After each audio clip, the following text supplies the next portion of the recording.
What's going on, everybody? Welcome to the RBS Cinema Podcast. I want to play a game. What's your favorite scary movie? We'll float down here. Yes, we do.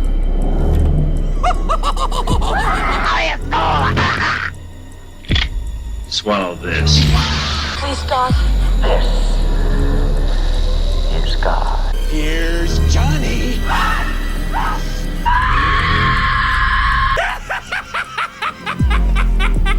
Game over. RBS. Lovely. What is going on, you guys? Welcome to another episode of RBS Cinema. This week's episode, we are talking about Sinners.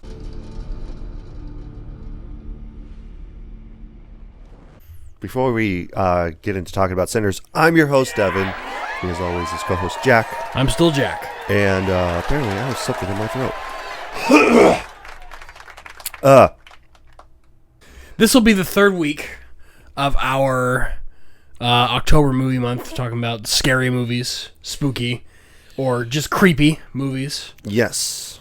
Thank you, Jack, for picking up the extra slack because I didn't know where to go from after clearing my throat. But yes, it is still the spooky month. It is the spooky month! So we're still talking about spooky and horror movies. And the reason why that we are talking about Sinners is because that is a horror movie, more like a suspenseful horror movie, which we'll get into more of that later on.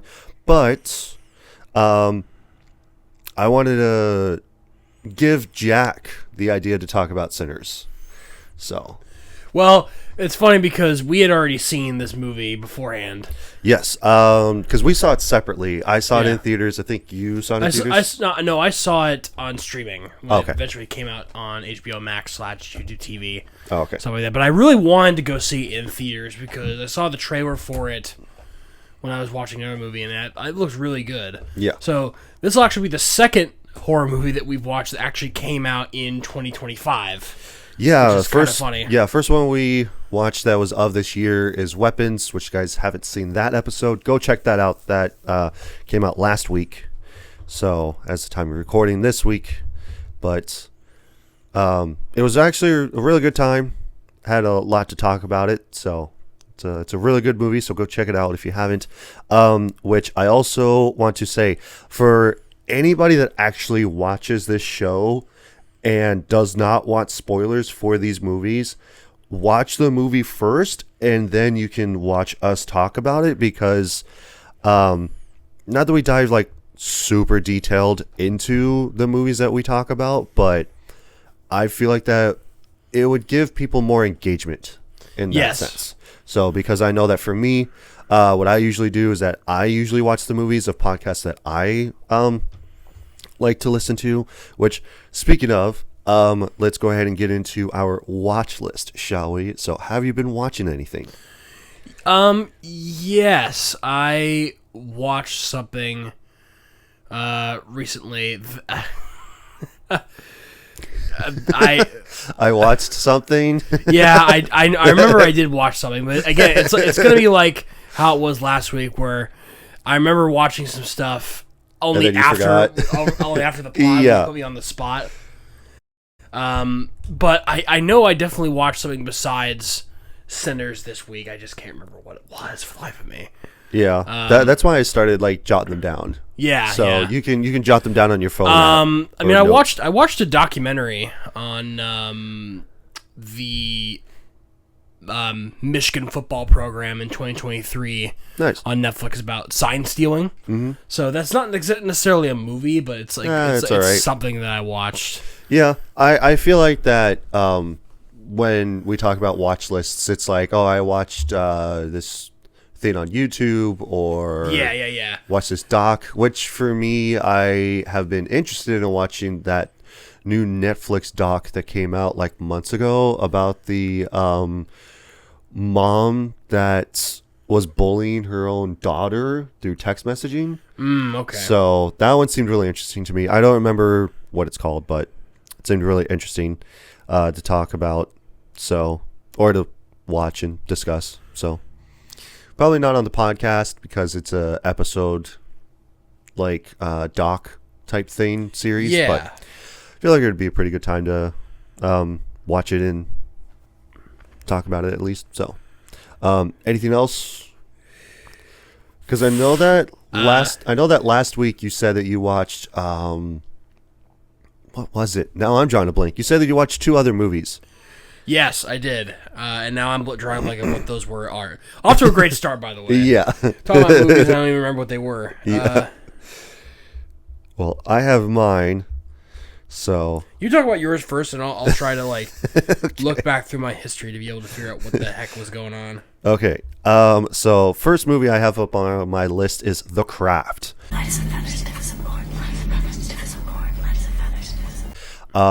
It is an old 90s joint.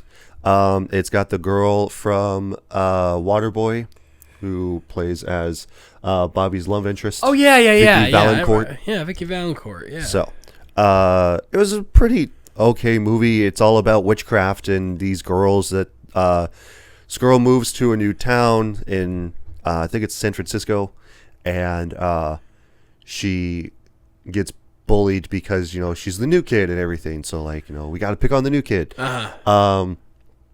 And there's 3 girls that have this clique, and so she joins them, and so she they start including her into their coven, quote unquote coven, and right. So they're like talking about like, well, we do need a 4th person, and so like she would be a perfect fit, and she's actually like her mom did witchcraft. Okay. So, and she has that whole realm and everything like that. Not training or anything, but like the whole movie is just about them learning to have these powers and become actual witches and everything. And then slowly throughout the movie, they start to gain more magical powers and becoming stronger and stuff like that. So, it was actually a pretty good time. I feel like it's more like a chick flick more than anything. Yeah. So, because it's like I was on the Bad Movies Rule Discord, and they have a channel on there called Currently Watching. So I put that on there. I said, "Oh, I'm finally watching this movie," and so somebody said like, "Oh yeah, like my wife really loves this movie because she grew up watching it." And I watched it with her recently because I haven't seen it before, and I thought it was all right, but it just wasn't for me. And I feel the same. It's like, it's not for me. It's not my taste of movie or anything like that. I still think it's a good movie, but I think it's more like a chick flicky movie. And especially if you're in thinking about like, oh yeah, like I've heard about this movie. It's more about witchcraft and stuff like that. It's like, yes and no.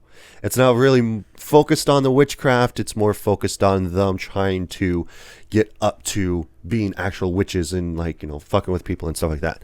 So, next on my list, I have The Usual Suspects. All right, you all know the drill. When your number is called, step forward and repeat the phrase you've been given. Understand?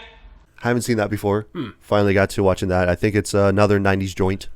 It's got Benicio del Toro. It's got Kevin Spacey in it. It's got one of the Baldwin brothers. So, but yeah, it was actually pretty good. Whodunit mystery movie, like crime movie. Yeah. Because it's all about Kevin Spacey, who is telling one of the detectives about the stuff that has happened to leading up to them basically going into being the usual suspects. And that's why that there's that one of the title cards for production company called The Usual Suspects. I think it's what it is. But like that's why there's like the guys that are in the lineup. That's where that's from. And I still remember one of the fun facts about that movie is when they're all in the lineup, and it's a shot. It's like 2 different shots. There's one of the shot of the detectives behind the mirror, and how they say like, oh, like, suspect 1 come forward and then speak this line, whatever. And lineup, yeah. Yeah, and then there's a second one where it's from the inside, and it's from a side view of all of them being lined up. And so it's Benicio del Toro. He's laughing, and they're all just laughing. And so Benicio del Toro walks up with the card in his hand, so they're supposed to say this line. And he kept farting throughout that whole cut. And so they finally managed to get a take that wasn't just him just farting because he would just constantly fart, not say anything, but just silently fart. Everybody would smell it, and then they would all start laughing about it. So that's why I can't remember his name off the top of my head, but it's like one of the Baldwin brothers. He's like right next to him, and he slaps him on the arm, and Benicio del Toro slaps him back. Number 3, step forward.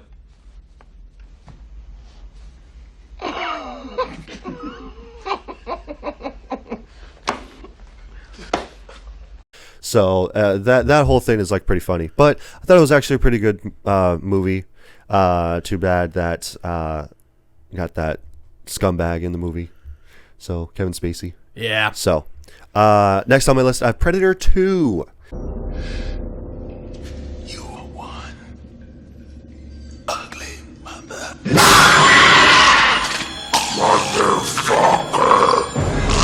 I never really saw Predator 2. That's the one where it's like a cop, right? Yeah, Or like yeah. in the city. It's Donald Glover. Ah, okay. So, yeah, he plays as a he plays as a street cop, or not a street cop. He plays more like a detective.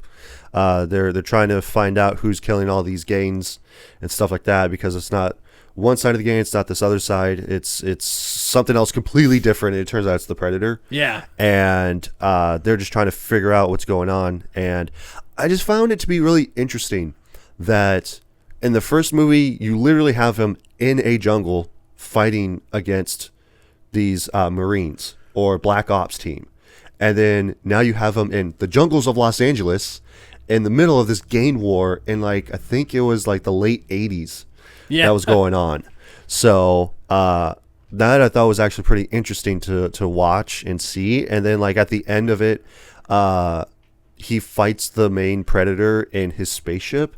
And then once he kills the Predator, because they always die, right? Yeah. At the end of it, when he kills the Predator, more Predators show up, and then they give him like a pistol from like 1800s pistol. And so it's like supposed to be a relic, and they're like, here's your prize for killing one of us, showing that you are superior to our kind.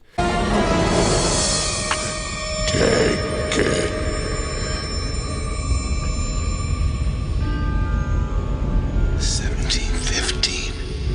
And so, like, you're free to go. Is it like a flintlock or is it like a... I think it's like a flintlock.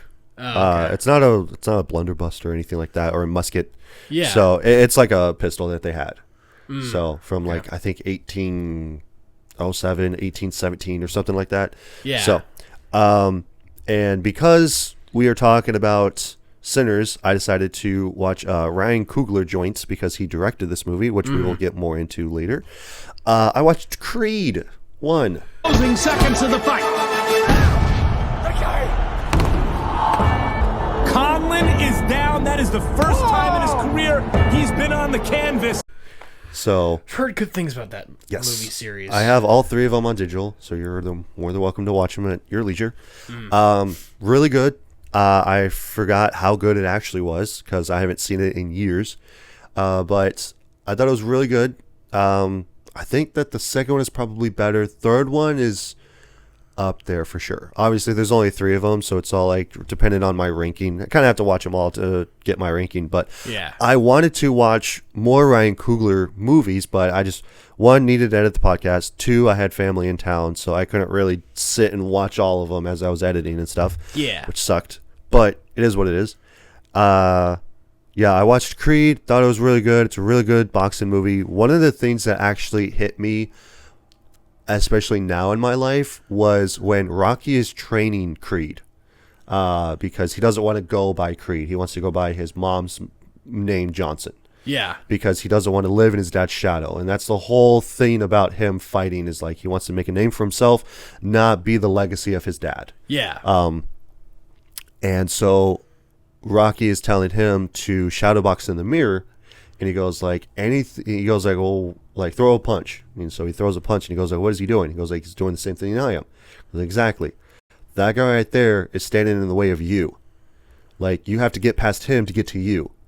So anytime that you throw a punch, dodge, weave, anything that you got to do to get out of the way, like push it, whatever. Goes like, just do that.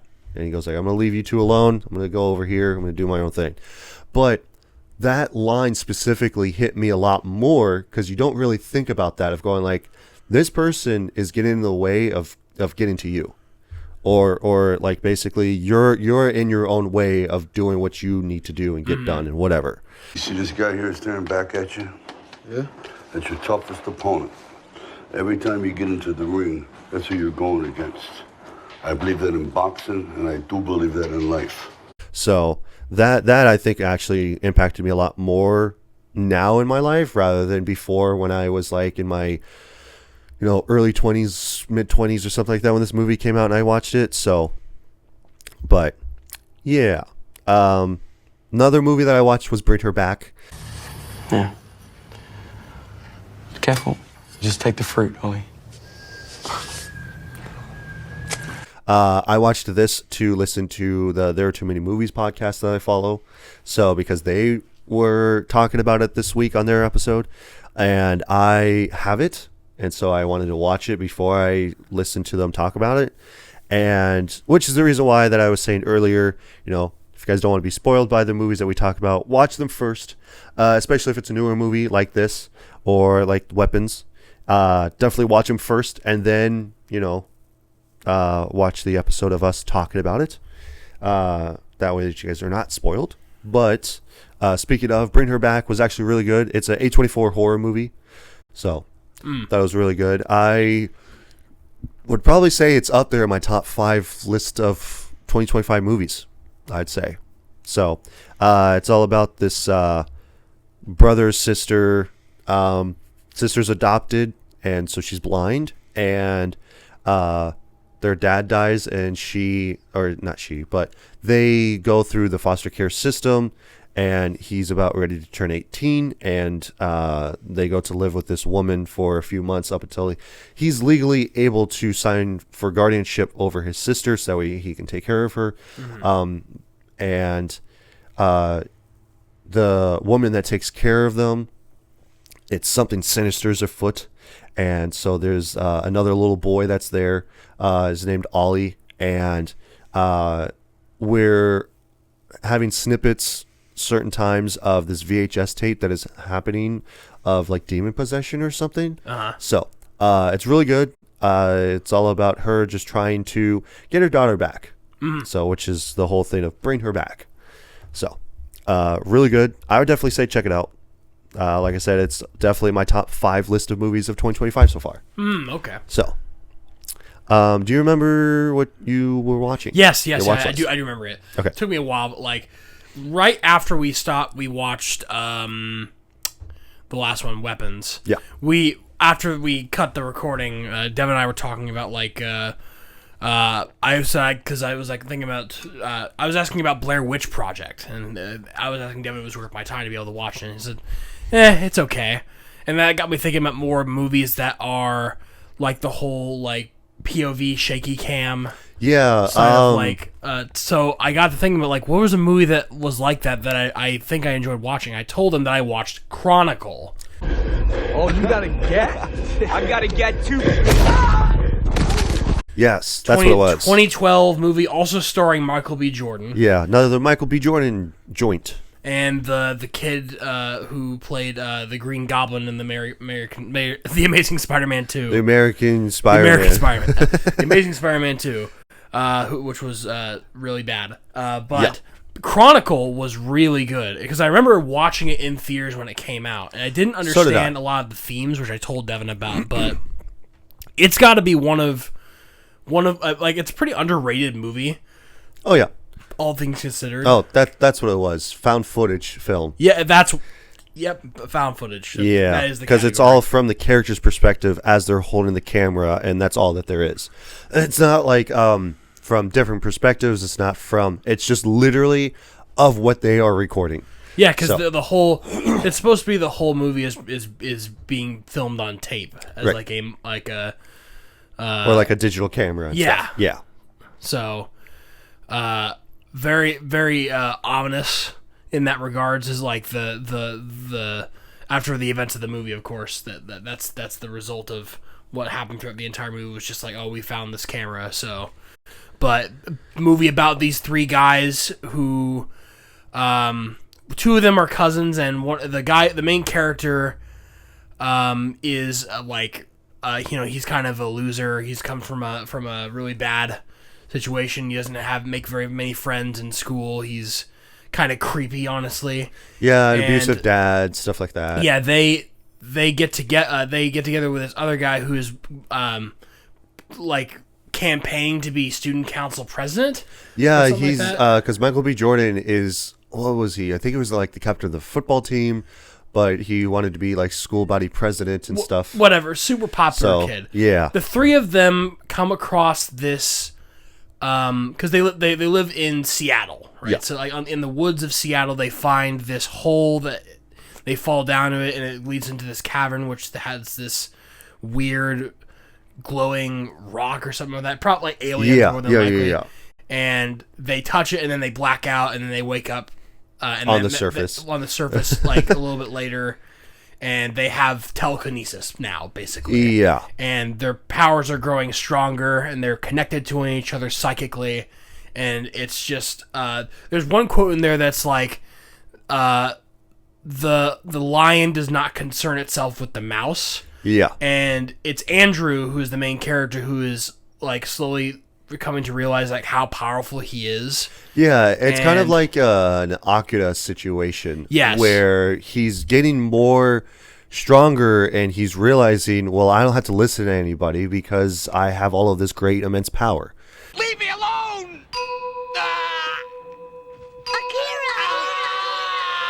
So it's a scene where he's literally like crushing a car. Yeah, with his that's hand. one of the things that I remember from the movie specifically is him sitting in the junkyard, and the car is behind him, and he's just like slowly crushing it with his hand. And I'm like, that shit goes hard.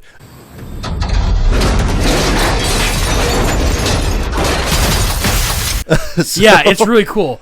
I think my favorite type of movies that have superpowers in them are when they aren't tied to comic books. Yeah. Or when they aren't tied to like known characters, like oh we know this guy has this power, like that. Yeah, or it's not based off of a graphic novel or anything. It's just a movie by itself. But also the characters have nothing to do with being a superhero or a supervillain. They just have powers all of a sudden, and they're coping with the fact that they're a normal person who now has like godlike abilities. Yeah. Plus, I also love. I'd probably say that they got inspiration from the movie Akira, because like towards the end of the movie where the kid, the super messed up kid, he is in the hospital because something happens to him, and then he's in his like hospital gown, and so he's in the middle of the city, and you just see cops, and you see the helicopter whirling around, and now it's from their perspectives. Yeah, of, like their car cams, the camera off the helicopter. And like, especially when his friend has to end him by having the statue that's holding the spear him. Like, so, and I'm like, dude, that is a really good live action representation of Akira.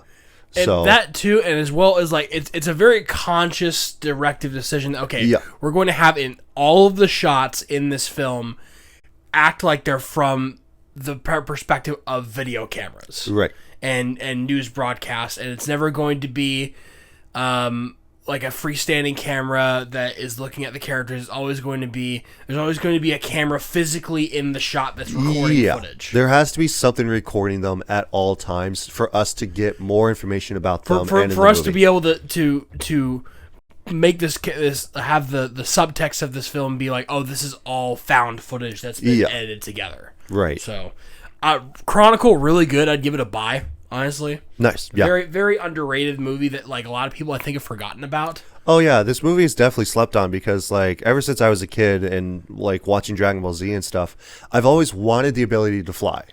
And once I found out about this movie, my mom took me and my sister to go and watch it in theaters.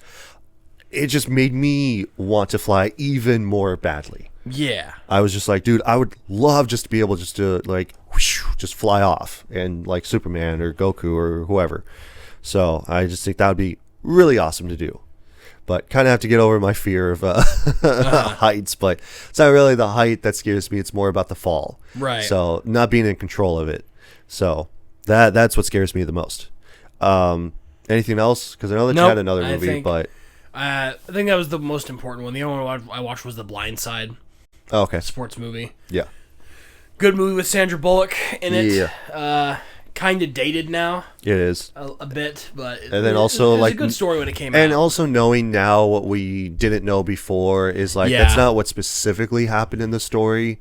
It's kind of been mired in controversy recently, which is really unfortunate because it is a good performance by. It is a good movie. It's a good performance, but not a good portrayal of the story of the main guy, Michael Orr. Yeah. Yeah. So, but what were you gonna say? Nothing about that. Oh, okay. No, I was just taking a deep breath. So nah, you're good. Okay. Are we ready to talk about? Yeah, let's talk about Sinners. All right, let's get into it. All right, so. Now we're going to talk about bare bones of what the movie is about, and then writers, stars, director, and taglines, and then talk more in depth about the movie. And then by the end of that, we will talk about our review and then talk about suggested people. So let's get into it. So bare bones what the movie is about on IMDb is trying to leave their troubled lives behind. Twin brothers return to their hometown to start again, only discover that an even greater evil is waiting to welcome them back.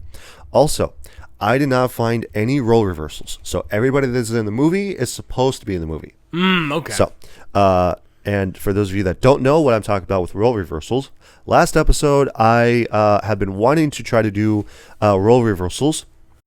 So essentially what that is that it is people that they wanted to get for their movie but couldn't, either because of their schedule or because that something happened or they just didn't want to be in it. Like Pedro Pascal was supposed to be in Weapons last week, where he was supposed to play as Archer, who is Josh Brolin's character. So that whole chestnut.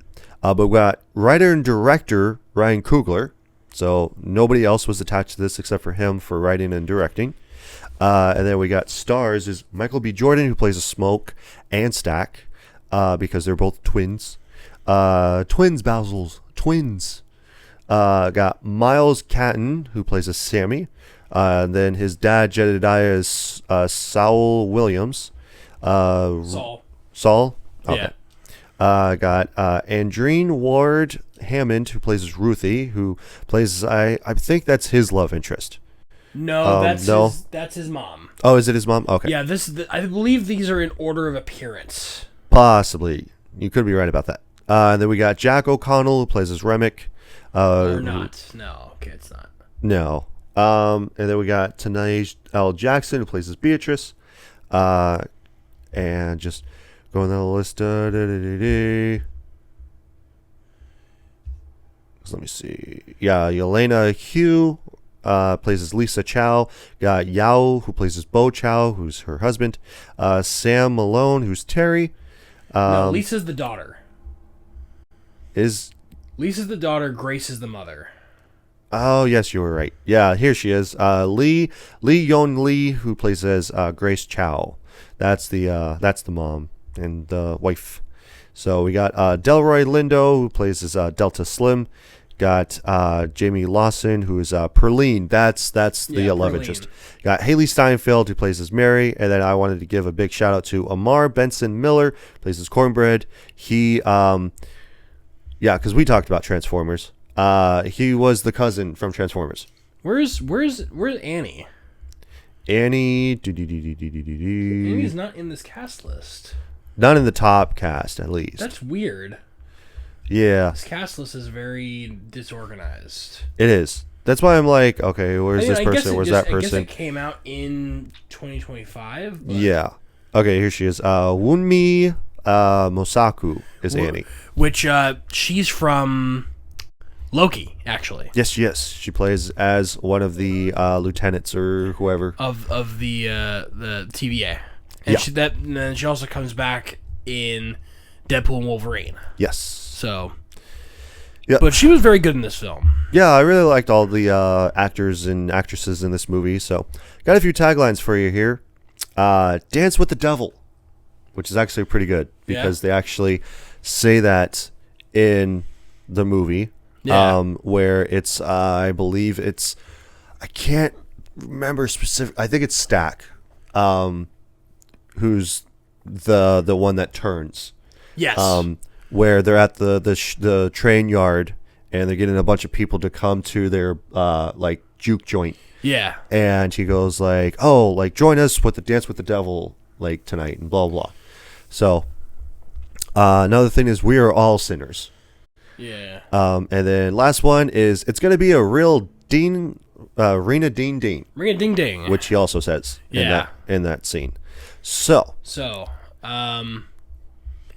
yeah, I saw the trailer for this film actually because I went to a theater to watch something else at the. I think it was actually when I went to go see Mickey 17. Yeah. Actually, where I saw, because I saw.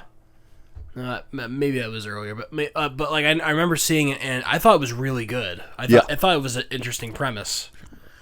But like Sinners, when you're looking at the poster and like the name, doesn't really tell you a whole lot about what the movie's about. It doesn't, because the first original poster that I remember was like a sunrise and it had both twins that were, one was red, one was blue, and they were kind of like in the background, like it was over, like they were underlaid, and you just saw like, especially with Stack's like grin, and then you just saw Smoke's like more like just not deadpan face, but more serious face. Yes. So that I thought was actually pretty interesting. And then later on, we got the actual poster of where it's Michael B. Jordan, like where he's later on with his tank top. Yeah, that's Smoke. Oh, yeah, Smoke. And so just him standing there by himself.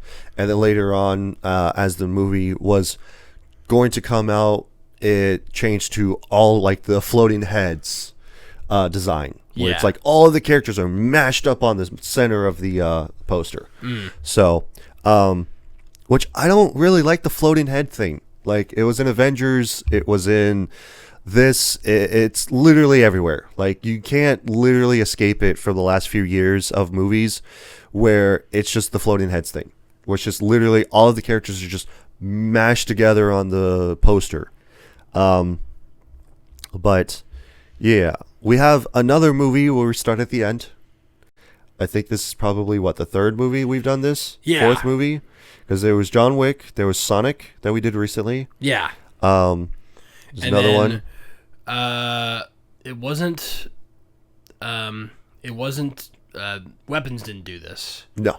But yeah, it was Sonic and, John Wick. And another one I'm trying to blink on, I'm sure. Something's on my microphone. But which I don't know, I'm kind of torn between like the ending and then going like, how did we get here, and let's go back one day later, or let's go back a week or 3 days. Oh, that's what it was Max Payne was like 3 days 3 days before stuff happened. But I actually actually kind of like how they did it this time around. Yeah. Because there was the mystery behind Sammy coming, and he's got this scratch on his face, and he goes to the church, and he's his all dad, bloody, and and he's holding a broken guitar in his hand too. So that I thought was actually pretty interesting of how that Ryan Coogler did this for his movie. And I also wanted to get this out of the way too. Like it's very reminiscent of From Dusk Till Dawn. Yeah, I don't know if you've ever seen that.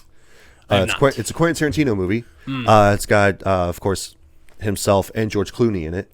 And it's kind of like this movie, where it's like the first half is just like set up characters, and then the later half is vampires. Yeah. At a bar. So, and it's exactly kind of like this movie. So, I'll have to watch that then. Yeah, it's really good. I would say give it a watch. I would say it's a buy, honestly.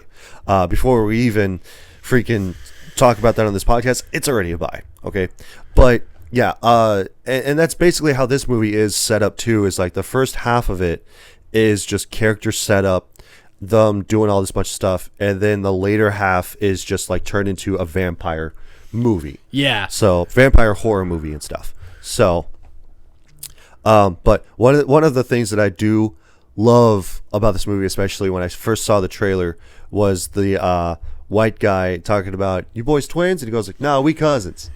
You boys twins? Nah, we cousins. So see, I love that line. It's so funny. It's great. It is funny. I just wish it could have been delivered a little bit better, because the first time I saw it, I honestly thought that they were cousins. When he said that, I took him seriously. Yeah. I don't think he played up enough that he was supposed to be sarcastic. Yeah. Because I for the longest time, I thought, wait, are they actually cousins and not twins? Well, it's kind of like right after this when they go into the barn and they start asking questions about, like, what was this place before, and all this bunch of whatever. And the guy, like the white guy, calls Smoke boy. Yeah. And because, like, this is around the Jim Crow era of history, where there's still a little bit of slavery. They're on the tail end of slavery, and everything, and whatever. This is like Al Capone era, you know, because they moved to Chicago and then they're moving back because they want to buy this place to have it. What they wanted to do was open up their own juke joints. Specifically, this takes place in October of 1932. Yeah. Yeah, I didn't write down any of the dates or anything like that. So, but yeah, so because they mentioned KKK and stuff like that and whatever. So, but because Smoke starts to get more serious. Stack is more still like playful and trying to keep level-headed. Yes. Smoke is more like off the cuff. Like, I will basically get you when I feel like it, type of thing. If I'm provoked, I will advocate. He's more hardened and he's more on edge than Stack is. Right. Which and I love that duality for them, you have too. to have a dynamic like that when you have twins. Right. Otherwise, they just become really boring characters. Yeah, and it's they're like exactly alike. And it's kind of like in the movie Legends with what's his name? God, I'm drawing a blank on everybody's name. He was Venom. Tom Hardy. That's who it was. Okay. But yeah, so he plays his two gangster twins too. Yeah. One of them's more serious, the other one is more level-headed. It's kind of like that whole dynamic. Like, there's a scene that they're in the diner and there's like a random guy that says something to the more heavier, like serious gangster. He just pulls out his pistol and his brother just goes like, no, now wait. Wow, no. Put it away. Like, he's all like, we don't want this or anything like that. Yeah. But when it is go time, it is go time. Because, like, one of the brothers wants to be a more prolific, big-time gangster. And so that's what he's acting like. The other one isn't so much. And, like, I think he wants to get out of it. I think it's been a while since I've seen it. But, yeah, it's like it's that same dynamic of one of them has to be more serious than the other. And especially where it's like Stack is more of a jokester or not so serious character versus Smoke who is, which is funny given their pasts, which we'll discuss later. But like, I want to talk about how you go about really creating a film where one character is playing two characters simultaneously on the screen. So I looked this up, and he's talking a little bit about how they sort of did that effect where obviously in shots where they're both together, they have to sort of splice them together. Yeah, so where it's like one of them is rolling the cigarette and then the other one gives him the cigarette. So they basically have to shoot the shots twice. Yeah. Basically. But other times they actually use a halo rig, which is they take a like footage of Michael B. Jordan's face and they just put it out on the After Effects of a stunt double. Right. And they do that same thing where they do stunts and stuff like that. Like, oftentimes, like, Smoke and Stack will hug each other. Yeah. And you can't see one of their faces. That's just because it's a stunt double, so that saves time. But I thought that was really interesting how they sort of did that. Where I've always been curious about that too. Because it takes a lot to be able to have to play two different characters at once, and somehow Michael B. Jordan is able to give off two different personalities, while still like maintaining the fact that they're twins. Like they're Yeah. they're twins, but they're different enough, and he managed to have just those little subtle differences between the two. Like you can even tell the way that Smoke talks. He's a little more gruff in his voice. So, and then, obviously Stack is a bit more cheery, a bit more smiley at times. Yeah. But they both of them know how to be tough, though. Oh, yeah. It's not like they're complete opposites. No, because, like, when I was talking about them, like, looking at the barn and stuff like that, when the white guy says boy to him, and he goes, like, no boys here? Yeah, he goes, like, we're men. He goes, like, yeah, with real men bullets. And real men money. Yeah, because Smoke, is like, there ain't no boys here, like, we're men. And he goes, like, with real men bullets. And so Stack goes, like, yeah, with real men money. And he's, like, trying to keep his brother level-headed and cool-headed to not pop off and basically not start anything that they can't get themselves out of. Yeah. And especially where Smoke is, like, having his hand in his pocket. Yeah. Like he's holding his gun, ready for him to, like, shoot him. And especially where the white dude, he also, like, has his gun in his waistband. And so he has his hand close by to it, too. And he goes, like, well, I don't mean nothing by it. And they're, like, getting really tense at each other. And then Stack comes up from behind him because he's got his brass knuckle knife, too, which is really cool. I love the brass knuckle knife.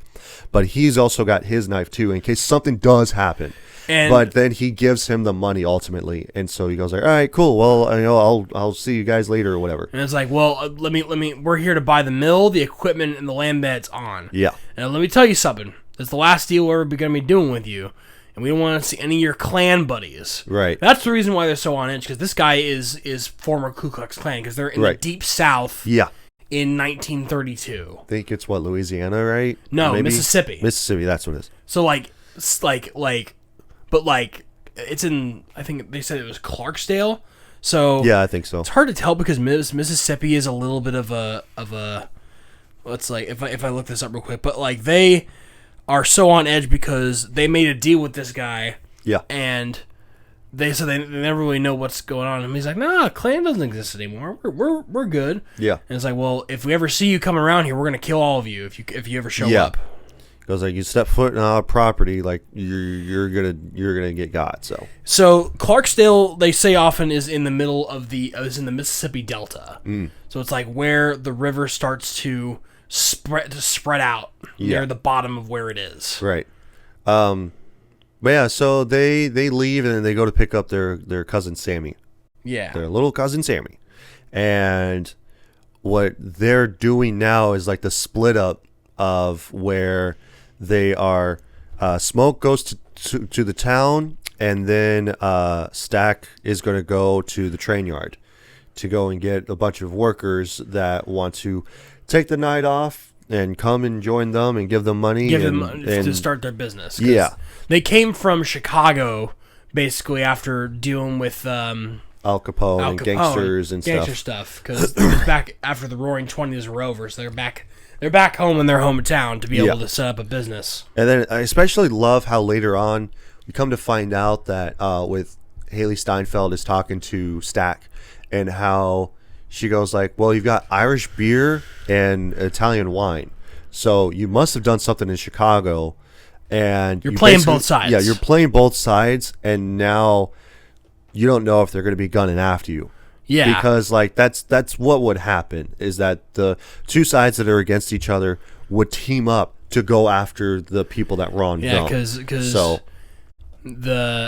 presumably they're like the gangs in Chicago. One was Italian, one was Irish, and they hate each other. Yeah, and so these guys are probably stuck in the middle, like brokering deals and like getting money out of each of them, and then they took that money and they came back to their hometown. Yeah. And stuff like that. So where Sammy fits in all of this is obviously he's their little cousin, and then Sammy works as a sharecropper on a plantation. Yep. And his dad's a preacher, so they call him Preacher Boy Sammy. Yep. And we like the first scene when before the twins come pick him up, because I know we need to talk about their splitting off. Yeah. Obviously, Sammy's dad really wants him to be more involved in the church. He has him reads a passage from Corinthians. Yeah. Which is a really good passage. It's like you shall not be tempted beyond what you can bear, so yada yada yada and stuff like that. Like but he takes his guitar basically. Yeah. And Sammy gets that guitar from the twins. They claim that they got it off of a guy named Charlie Patton. Yeah.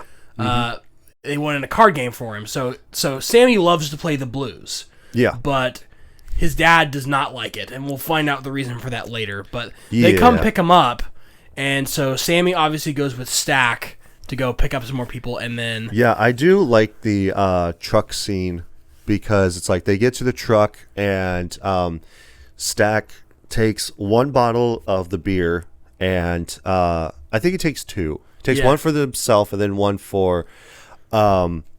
Delta Slim. Yeah, Delta Slim because he's an alcoholic. But they open up. They're uncovering the truck as they hit it in a field. Yeah, and then there's a snake that's which in is there. the first legitimate jump scare of this film. Yeah, that's the only jump scare that happens in this movie. I feel like, and then they're both are like really like chill about it, and when Stack takes out his knife and then throws it to Smoke, and as soon as he grabs it. He grabs a snake and then stabs into its head. Yeah.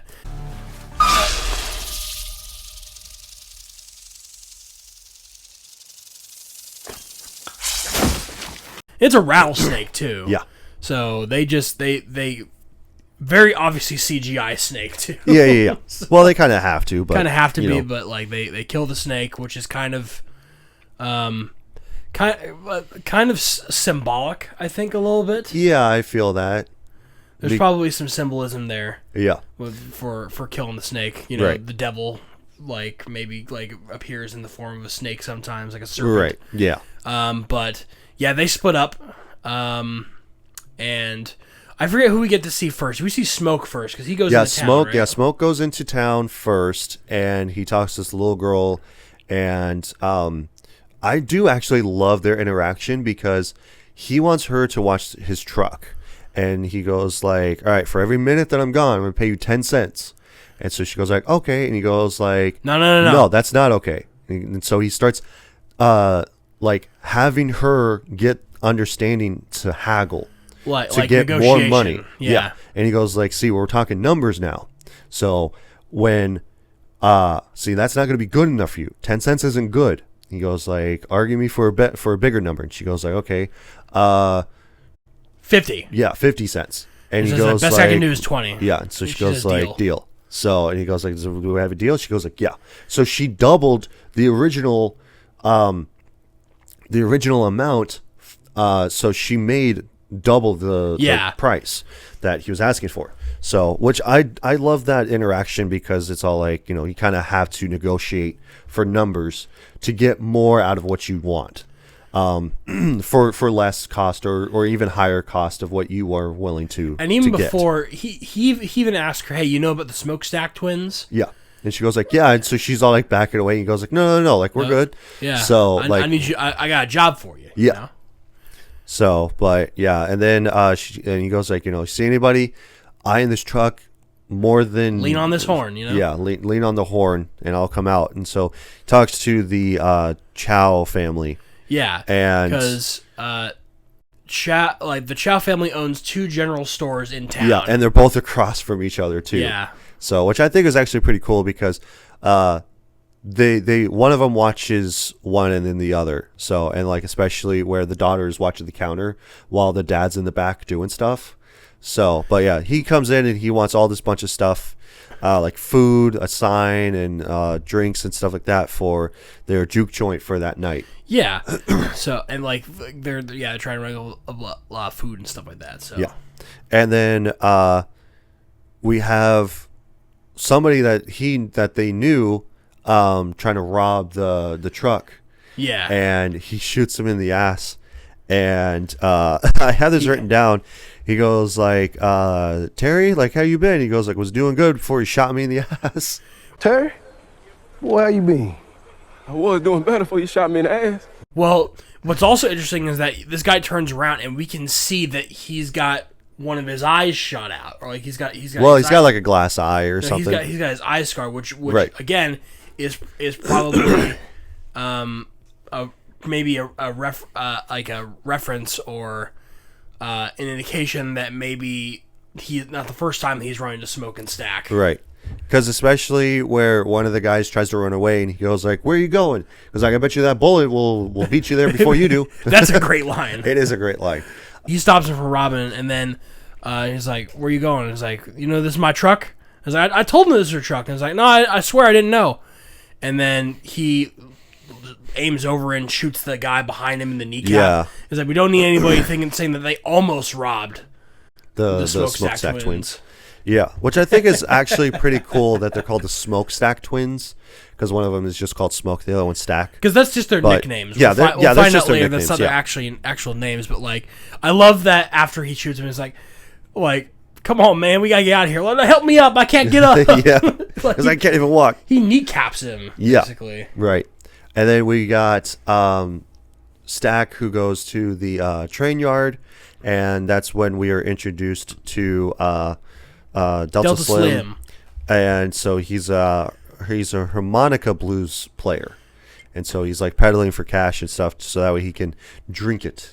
Yeah. So he's an alcoholic. Yeah. And this is when we're also introduced to Haley Steinfeld's character Mary, who is about to get on the train, who's there to be there for her mom's funeral. Yeah. So you can keep talking. I'm going to look this up real quick because I love that they're like what he says to her, but yeah. So they go down there and they're trying to looking for Delta Slim specifically because they need him to be able to play more blues. Yeah. They need him to play the piano for Sammy because he's the main act. Yeah. But because on the way, Sammy plays the guitar, and I just love his reaction to it too, because he's all astounded by it, and he just goes like, "Oh shit, like you sound really good." Oh yeah. He's in the car and he's playing for him, and because while they're driving, this is a good conversation that actually Stack and Sammy have. That Sammy is asking Stack about their father, his uncle, because is it true that you guys killed your dad? And I was like, "No, I didn't. No, we didn't." Yeah, because he goes like, "Smoke did. My daddy knocked me out. And then when I came to, we were already running." So, I believe that it's my understanding that it's my theory that Sammy is asking this because he's like, I wonder if it's worth it to be able to do something about my dad, you know, because he's trying to put me down. He's taking away the thing that I love to do. Right, which is to play blues. So it's like, I wonder what happened with their dad, my uncle. And yeah, because then later on we also find out that it was actually their dad's guitar that they gave to Sammy, which we find out at the very end of the movie, which is really sad. This movie is just sad. It is, for the most part. It really isn't even like a horror movie. It's not. I would say. Well, it's kind of, sort of, but not really. It's kind of, but more. It's more of a drama. Yeah. Than anything, at least for the first half, and then the second half it becomes a bit of a horror film. Right. But Sammy starts playing, and he's a really good blues player. He can play, he can sing, and Stack's going crazy for him. Yeah. Traveling. And he goes like, "Yeah, like we got ourselves a show. Yeah, we're gonna make some money tonight." So. Yep.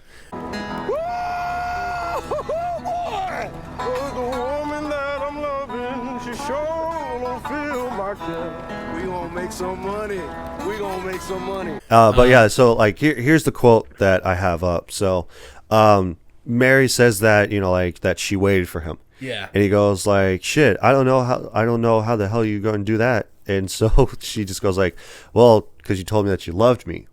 And he then says like, "Well, I told you to stay the fuck away from me too, but I guess you didn't hear that part, huh?" Yeah. So I love that because it just like, it just like hits you.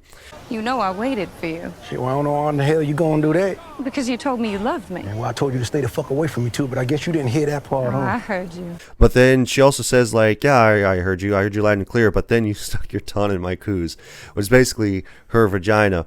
And then fucked me so hard that I figured you changed your mind. So there's that love-hate relationship, because with this line of dialogue, it opens up for the fact that he's trying to push her away because he's no good to her. Yeah. Right? Like, he loves her so much that he's willing to push her away so that way that she can have a normal life, because he's a gangster and he's a gangster through and through.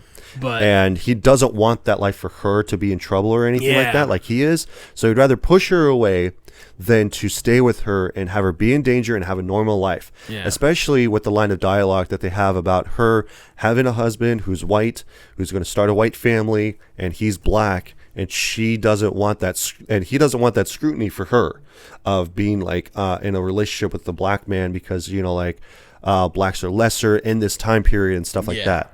So I love those subtle nods to that sort of thing, of that whole dynamic and relationship and stuff. Yeah. So I like also the interaction between Sammy and Delta Slim. Yeah. Because Sammy starts to play his guitar, and he's like, no, don't do that here. This is my turf. Yeah, right? this is my turf. I make money here. You don't have any right to do like, that. We'll pay you $20 to come to our club tonight. Yeah. And like, no, he immediately says, no, sorry, can't do. I've already got a reservation at this club that I usually go on Saturday nights. And like, they're not paying you $20. Yeah, but I don't want anything to do with you. Yeah, and then he also says like, he goes like, well, we'll pay you $20 a night. He goes like, no, you're not paying me $20 a night. You're paying me $20 tonight, but not any other night. Man, watching this a second time, I was like, wow, he does not understand how right he was. Yeah, that's great. And then so they start playing together, Sammy and Delta Slim, and then Perline is there. Well. Because that's what it was. I was thinking about them being in the car, but yeah, you're right. Perline's there, and so he goes like, Sammy walks up to her and goes like, "Hey, I've seen you before." Yeah, and she goes like, "Yeah, probably." And he goes like, "Yeah, you're a singer, right?" And she goes like, "Yeah."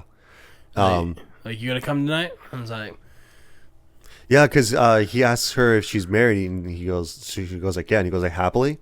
She goes like, don't bite off more than you can chew, essentially. Don't bite off more you can chew. So, which, again, very interesting choice of words. Is that what she said? I think, something along those lines. Don't bite off more than you can chew. Oh, I just basically said that just no, because. No, I think she does say don't bite off more than you can chew. So. Because I know that he wants to get with her and stuff. We forget about that, because immediately after Perline walks away, Mary steps up. So Mary steps up, starts talking to Stack. Yeah. And starts having that whole banter back and forth. But then after this scene, we switch back over to Smoke, I believe, and then he goes to visit Annie. Yeah, he goes to visit Annie, drops off flowers for their baby's grave. They have an interaction, which really doesn't go to anything except for the fact that she's more of a spiritual, kind of like voodoo-esque woman. She believes it. She's highly spiritual. Yeah, and so he has this pouch that he wears that's supposed to protect him. Yeah, and so they're still because I feel like that he left after the baby. They're died. estranged. Yeah, and so when he comes back, she doesn't want anything to do with him, because she basically left him, or he left her in mourning for their child and stuff. But she makes medicine, and she's in tune with spiritual stuff. And she even takes money from kids.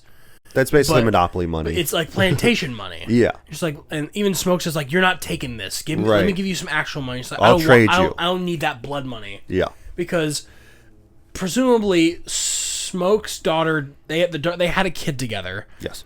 The kid died. Yes. And Smoke left. Yeah. And just he left went her, I think that he went to go and join the army. The war. Yeah, and then he went on to go to Chicago and be a gangster and stuff. Yeah. But yeah, they have that whole interaction, and then they make amends by having sex. So of course, just as one does. But then basically the other reason why he's there is because he's asking Annie to come cook. Yeah. For the juke joint, right? Because she makes good catfish. Yeah. So that's why she wants him there, but also just to come home and try to apologize. Try to apologize with his dick. So yeah. There's that. There's that, and then what happens after this scene? Because then they're driving, and then Smoke, Slim, and Stack, Slim, and Sammy. Yes, a lot of people they're S names. Yeah, they're driving back. They're going to pick up cornbread. Yeah, they're going to pick up cornbread. They're driving, and on the way they there, see a chain gang. Yeah, a chain gang, and so they're singing, and so Slim steps up and he goes like, "Hold your heads up now." Yeah, and so then he goes like, "Hey, Slim," and like guy shoots off in the sky. Yeah, and then they get scared. So, well, especially him. And Sammy asks like, "Oh, you were in the joint?" And he goes like, "Yeah, I was in the joint for a really long time because me and my friends we ripped off people." And then I think his friends like died, I think, from one of the like break-ins that they did or something like that. Like something I know that they broke into like an empty warehouse or something like that.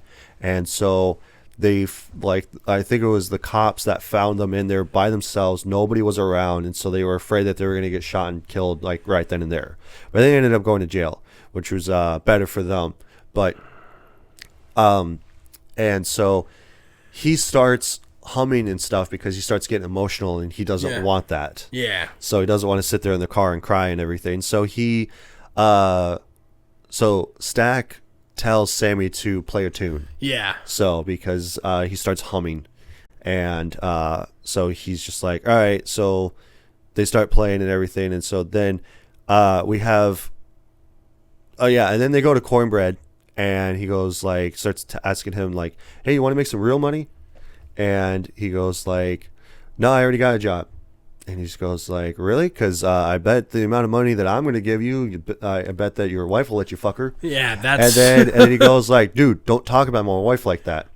And he just goes like, and so, you know, he goes like, she might even let you put it in her mouth. He goes like, all right, that's it. Like, you're done. And so she goes like, hold up. How much money are we talking about? He goes like, now that's a smart woman right there. And so he just wants Cornbread to be there as like the muscle for the man of the door, the bouncer. So let people in, let people in, stuff like that. And now we have Remick, who's flying in, who's on fire, or not on fire, he's smoking. He's all beat up and everything, and goes to this house. And I really like this scene too, because he pounds on the door and he starts talking about how these Indians are trying to kill him. And I didn't do nothing wrong. Yeah, and so he goes like, they killed my wife and daughter, and he especially sees their KKK like hood. Yeah. And so he knows how to play them. And he just goes like, yeah, like the Indians are trying to kill me, and like, you know, for whatever reason, and blah blah blah. And so he goes, you gotta help me, I gotta hide, I gotta do something. And so, but you gotta let me in. And so they let him in, and so she answers the door.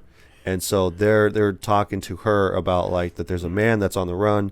Very dangerous man. He might have come onto your property. I pray to God that you didn't let him in. Yeah. You know? And because like they don't know that he's a vampire, and like I love that it's the old like they know he's a vampire. Well, yeah, the Indians do, but not the couple. Yeah. So, but they but I love that they decided to go with the whole trope of the vampire can't be inside of an establishment without being welcomed. Yeah, without being welcomed in. Obviously can't turn into a bat, but they hate garlic. So there's a couple times to when they have garlic, and so their faces start sizzling. They and use stuff. a lot of different vampire tropes. Yeah, like the snake through the heart. Not the reflection as much because there's not really a lot of mirrors in there. No, but it's like the stake to the heart, garlic. Obviously sunlight, so welcoming in, so invitation being in. They also go on the trope where you can't show a vampire hospitality. Yeah. Because I believe that later on in the film, Cornbread gets turned into a vampire. Mm-hmm. So they don't let him in, but he asks he's trying to ask for hospitality. Yeah, he asks for money. He's like, come on, man, you offered to pay for me if I watch the door. He's like, I'll leave, you pay me, right? Yeah. And then so Smoke gives him money, and that's when... And then he goes to try to bite him. Yeah, So, but, yeah, and then, so she talks to the one Indian guy, and he says something to her in their native language, basically being like, may God have mercy on your soul type of thing. Because they have to like leave because they- the sun's going down. Yeah, because when the sun goes down, of course, that's when he can actually come out. Because they probably already assume that he's in the house, so that they were like, let's just leave before anything bad happens, you know. Right, and then she comes back inside, goes into the other room, and then sure enough, husband is now a vampire because I do love the whole thing with their eyes, and how they have the reflection in them from the lighting, like they kind of like animals' eyes. Yeah, at night, so they have the reflection. Often turn like orange or red. Yeah, so I love that where it's like the whole glare from their eyes, of the reflections and stuff. Yeah, and especially where he has like his claws and stuff like that. Like that's really cool. He's all better now. Hey, baby. Don't cry. But yeah, so they both turn. And now we're finally doing the juke joint type thing. And this is like halfway into the movie, by the way. Yeah, now this to see where the vampires are showing up. Yeah, because like I said, it's kind of like the whole dusk from dawn till dusk till dawn trope of being like halfway through the movie, setting up the whole character dynamic of where they're going and what they're doing, and then the rest of the half is just utter chaos of horror and vampirism. So, but yeah, they're getting everything all set up, whatever, and all this bunch of stuff, and we'll just cut to where Mary's finally there, and Stack and Mary, they start talking with each other and stuff like that. They have that whole relationship type thing, and this is what I was mentioning earlier, is that we get more context between their relationship and how he pushed her away by leaving, and where she just goes like, oh yeah, like you didn't care about you cared about my mom, like you always brought her flowers. And he goes like, well yeah, I would rather give somebody flowers when they're alive versus when they're dead, because then they can't have them. But that's all that she was just like a home, like a warm cooked meal and a bed. That was it. Yeah. And stuff like that. But he told her that the reason why that he left is because he wanted her to have like a normal life, to be with like white folk of her own and stuff like that. And so she goes like, you forgot that I grew up here, so I'm not just white, and that whole race thing, where she goes like, I didn't want that life, like you pushed that life onto me and I didn't want that. I wanted to be with you and all that bunch of stuff. And especially where we have the opening of the movie where it's like Annie is having the voiceover of where it's like in different cultures there's always a powerful singer that is able to blend with their ancestors. Yes. To blend between space and time to bring their ancestors from the future and from the past into the same realm at the same point in time. And so now, speaking of, we have Preacher Boy Sammy singing. Yeah. And I love this whole scene because when he sings, it's very powerful. And then we have all of these different immersions of points in time between the past and the future. You get to see tribal dancers. Yeah, tribal dancers with a electric guitar, a DJ, like electric, like you got some break dancers. Yep. And then I also love the representation between this, as well as with the Asian couple. Yeah. Because then you have the two Asian dancers as well. Yes. You have the girl who is more of a performative dancer, and then the guy who's more of a martial arts dancer. Yes. So, and I love that representation because it's not just about them like having their ancestral dancing. Yeah, it's about everybody that's there. Yeah. And what's also cool is that you got two guys crip walking. Right. You know, in the middle of they're wearing like a do-rag and something like that. It's like that's really. And you've also got like one girl who's twerking and stuff like that too. And like I think it's like where the benches are where people are eating and stuff like that, I think, or maybe just in the kitchen area where they're cooking. Yeah. I can't remember which specific point, but yeah, it's like that whole thing. It's I back and forth between all that sort of stuff. So. Yeah, and then all of a sudden the roof is on fire. The roof is on fire, and then the whole building is just not even there. And now it's just like all them desolated. dancing, and it's all them all together inside the mill, and then it pans the outside, and it's Remick with the couple that's out there, and I want smiling. to believe that that's what the vampires see. Right. That's what their view is like they obviously they can't see him, but the reason that we see him is because we're getting that perspective from the vampire's view. Right. Because that's what they see, and that's the reason why they see the spirits. Yeah, and that's the reason why that Remick wants Sammy is so that way he could see his family again. Yes. So because if Sammy's able to sing and have that much powerful influence on music, then he should be able to have his ancestors as well. Yeah, because he's we don't know how old Remick is, but he's old. But we also know that he's an Irish immigrant. Yes. Because a lot of the songs that they sing are Irish folk songs. Yeah. And it's weird because he's talks in a southern accent, but when he's singing, he sings, and you can hear that Irish twang. Yeah. In the words that he's singing. Right. Which is interesting. Yeah, and then we have where they're trying to get into the juke joint. Yeah. And so they're because Cornbread wants Smoke and Stack to come out to see them because they walk up. Cause it's very suspicious when you see three white people showing up. Right, and he goes "What are you guys doing here?" He goes "Well, we pray tell here there's a party." Can I help you folks? Oh, we heard tale of a party. Drink, food, blues music, and the like. You did? There's a party, and we're musicians, and we want to be able to spend some money, and we want to be able to dance and sing and whatnot. Yeah. And then there's the illusion that with the music that they're going to do something sinister, but they sing I picked poor Robin clean. Yeah, but then they end up grabbing their guitars and banjos and stuff. Yeah. So they start doing a song, and they're just nah, I think we're fine. This is more like a blues joint. So because Smoke doesn't want them to come in, so he tells them to go kick rocks and go down to the town where there's a bunch of white folk down there.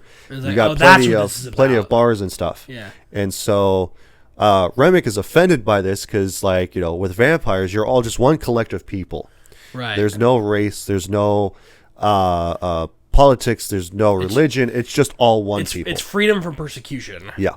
In his mind. Right.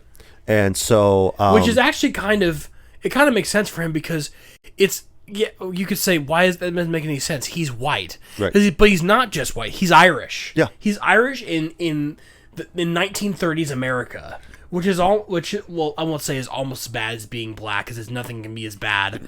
No, but if you're an immigrant, immigrants were persecuted to a lesser extent, but they were still facing persecution. Yeah. So you could say he could claim to make that argument, even though he's a white man. Yeah. And he's talking to a bunch of black folks, Right. So.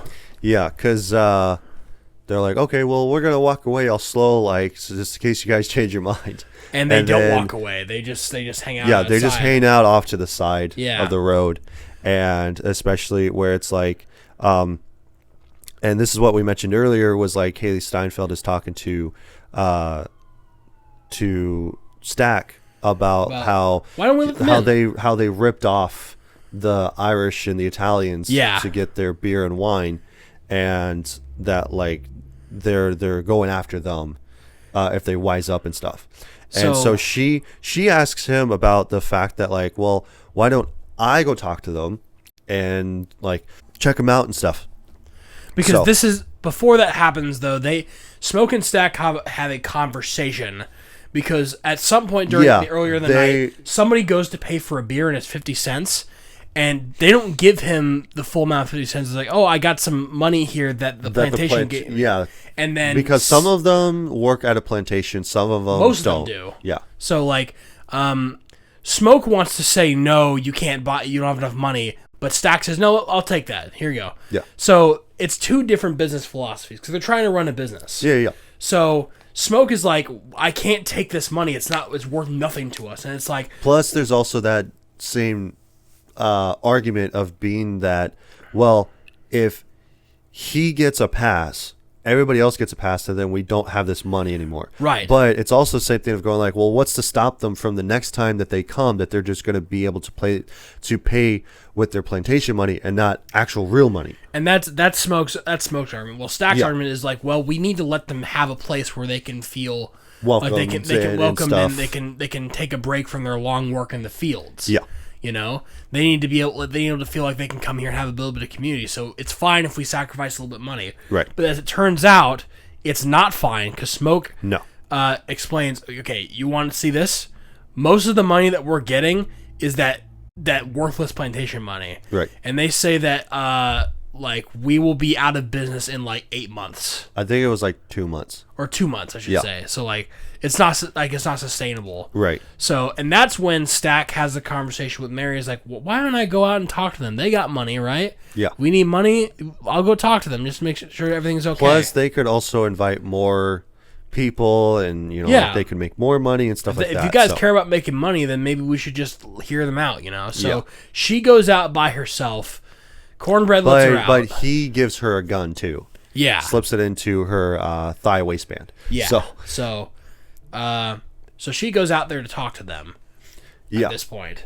And then they're still singing softly and stuff like that and whatever. And so she talks to them, and he gives her some like gold, and she goes like, well, where is this from? And he goes like, oh, it's from like a long time ago. And so she gets all spooked out by them, because then they start touching her. Yeah. And so he starts drooling. Yeah. And she goes like, something's not right. And so they're about ready to pounce on her, but then she pulls out her gun, and she goes like, all right, I'm going to go back inside now. Yep. So bye. And then all of a sudden she's walking back, and then seeing him in the background, and then all of a sudden he flies. He's levitating. Yeah. He flies up and then smash to back inside the joint. Yeah. I'm going to head back now. And I think y'all should too. Back to wherever y'all came from. And which we'll cut to this, because like they're all dancing and singing and stuff like that. So like but when she comes back, she's not just walking back in. She starts asking like, well, aren't you going to invite me in, type thing. Yeah. And so he goes like, well, yeah, of course, Mary, like, come on in. Because like Cornbread doesn't recognize her at first. Yeah. And so he goes like, well, yeah, like, you can come on in and everything and whatever. And so that's the first mistake right there. Which again, you don't really pick up on that. Like after the second time around, I'm watching it like, okay, how often does this happen? Because this happens before, like Mary is the first one to like do that. Yeah. And like you forget that she's a vampire. Like, yeah. And you don't really know that she's a vampire at first, because it cuts, and then you don't know. It's a twist when she comes back in, and yet she's a vampire. Yeah, because then she goes strictly to Stack, and she goes like, hey, why don't you come into this other room and fuck my brains out? Yeah. And everything. And then because he doesn't want to, because now she's like getting ready to get married and stuff pretty soon. Yeah. And so he goes like, no, I'm not going to do that. And so like obviously he wants to be with her, but for reasons that we've already mentioned, she can't, or he can't. And, and then you're also robbing gangsters and you can't. Yeah, you're robbing gangsters, but you can't take this pussy for yourself. Yeah. And he goes like, well, fuck it. All right. Yeah. Well, you pushed me now. So, and then at the same time, Smoke is dealing with a guy that's cheating at dice. Loaded dice. Yeah. And so Sammy comes up, and he's like, hey, man, you got to take care of the situation. And so Smoke comes up, and guy's in the corner with the razor. Yeah. And so he's like a shaving razor, and he's all like, back up, like, whatever. And he goes like, oh, like, what do you want to do? He goes like, I just want to leave out of here. Like, I just want to leave. And he goes like, well, we're not going to let you let that happen. So they disarm him, and then they start kicking the shit out of him. Yeah, which I think start was kicking actually him to the beat of the song. I was going to say that I thought this was actually really good, that like while Perline is singing, they're kicking him to a beat. Yeah. That is really good, actually. So and then so like while Stack and I'm trying to keep them straight with Stack and Smoke. So Stack is having sex with Mary. Yeah. And so he goes like, "You're drooling." And so she goes like, "Oh, do you want some?" I was all like, "Damn, okay, we're going this way." And so she spits in his mouth, and I'm like, "Oh, fuck, all right." And then Smoke asks Sammy to go get Stack for him. And so Sammy goes like, "All right." So he goes into the room, and then all of a sudden they're having sex, and he goes like, "All right, I'm not doing that." And he goes back, and he goes like, "Hey, yeah, he's getting some." And she goes like, "I don't give a fuck. Like, go in there and fucking like." I'm not going by myself. I was like, "Oh my god." And he goes like, "All right." And then next thing we know, she's fucking biting his neck, and because like we come close to that when she's about ready to like actually like go for his neck, but then she ends up going for his ear instead. Yeah, like licking it and stuff. Yeah. And then now she's like ripping out his neck. Yeah, the side of it, and then Smoke just instantly takes out his dual pistols and just starts shooting her up. And she falls, but then she gets back up. And she runs out. She goes like, "We're gonna kill every last one of you." Yeah. Smoke. It's not what it looks like.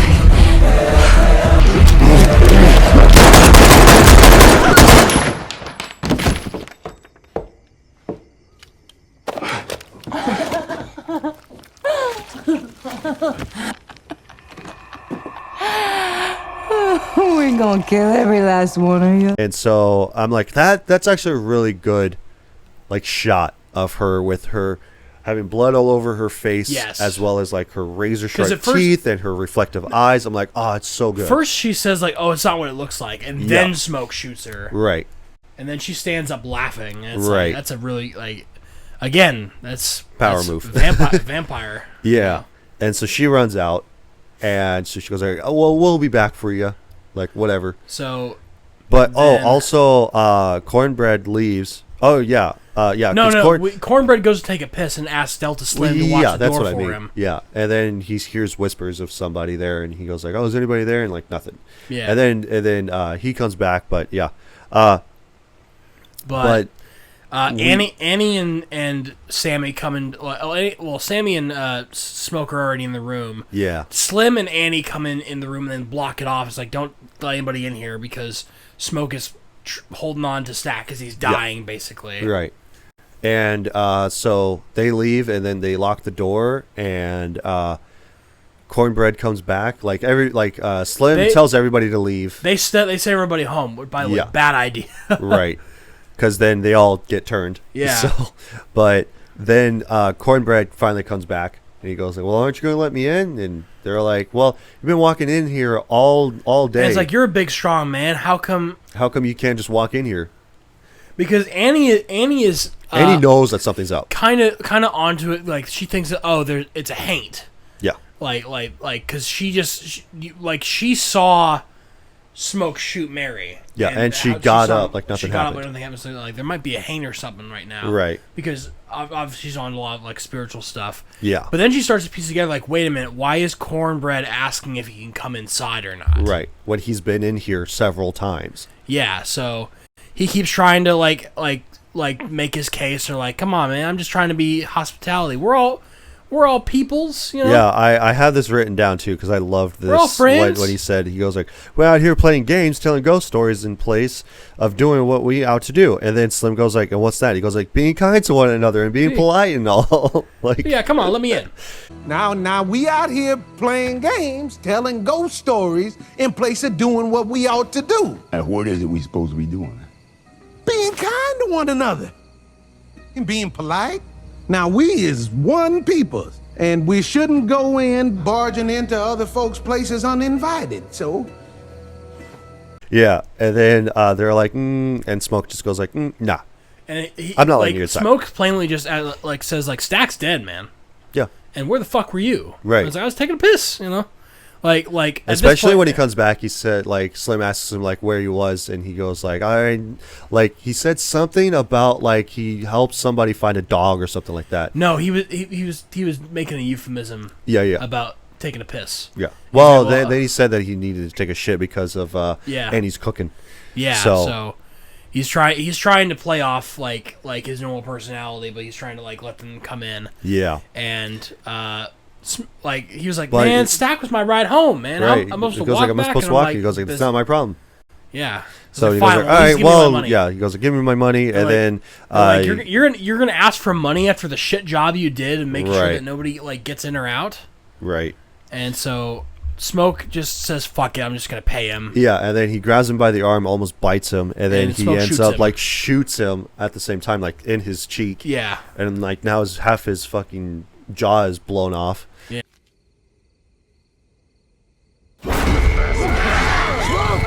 And so, and again, like having the sharp teeth like showing because like half of his like mouth is ripped open, like that's really cool. I love that makeup and stuff.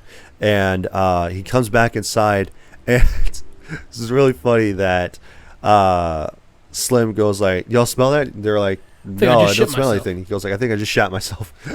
Yeah. So, but and then finally, we Annie have pieces it together. Yeah, that they're vampires Instead of Haints, because Yeah. she explained the difference between the two is that Haints are like, a spirit comes down and swaps places with the soul of a man. Yeah.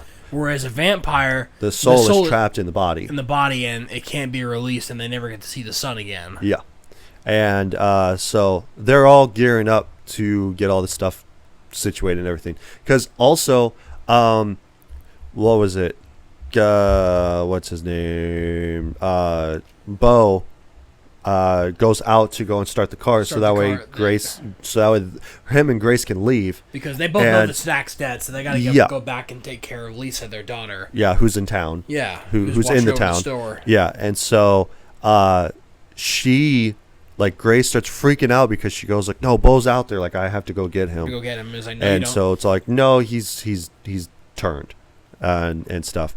And when they're trying to like gear up to get all this stuff done, like Remick is singing, an Irish tune, and then they're all dancing outside. I thought this scene was actually really good. For the fact that he's singing and he's in the center of the circle, and then they're all like singing, dancing around him and stuff like that. That was really good. He's doing actually an Irish jig. He's doing the Irish jig and stuff. Yeah, it's kind of goofy. All the things like the tone of this movie is a bit like it's kind of silly at times. There's a lot of like wisecracking, and there's a lot of jokes, and there's like it's supposed to be like this scary like tense scene, and like the vampires are out there like singing and dancing. Yeah. So and then and again, like seeing the reflection in their eyes, is just really cool because like he has red eyes. Some of them have red eyes, but he has red eyes more specifically. Some of them have green and yellow and stuff. Yeah. So like I think that was actually really cool of seeing the reflection of their eyes and stuff. So let's see. I remember what happens later. Because Grace starts freaking out, and because then they find one of the guys that's in the place that he's on the floor. He's dead. They think he's dead, that he might have turned. So they throw him outside, and then he wakes up later. But before they do that, they do a test to make sure that nobody inside is so a they vampire. eat garlic. They eat a bunch of garlic. And so like Perlene doesn't like garlic. Yeah. So that's the only reason why that she doesn't want to eat it. Slim eats a clove, but because he's been drunk for so long, his taste buds are all fucked up.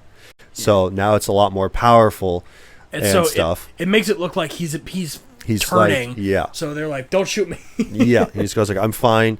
It's the fact that my taste buds are all fucked up because I've been drinking this whole time, and it's a lot more powerful. So now they realize, okay, nobody's in here as a vampire, or else I'm going to die. Are we sure that was blood? Yeah, and then they check that it's wine.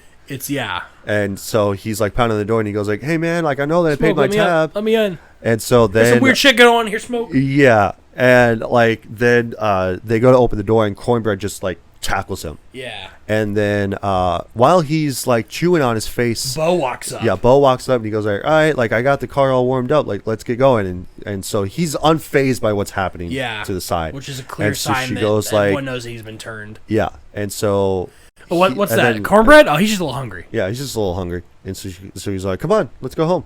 And so she goes like, "Nah," and they keep telling Grace that like that's not your husband anymore, and blah blah blah. And so like Remick comes walking up and he goes like, "Yeah, like we all share the same memories, the same feelings, and all this bunch of stuff. So like his memories are my memories now, and so he talks to her in Chinese. Yes, about like totally I love. freaks her out. Yeah, like I know the way that you like to be licked. Yeah. And stuff. I'm like creepy, but because tasteful. like Mary and Stack also walk up at this point with like and like somebody else. I think. And so Stack goes like, oh, like I'm your brother and stuff.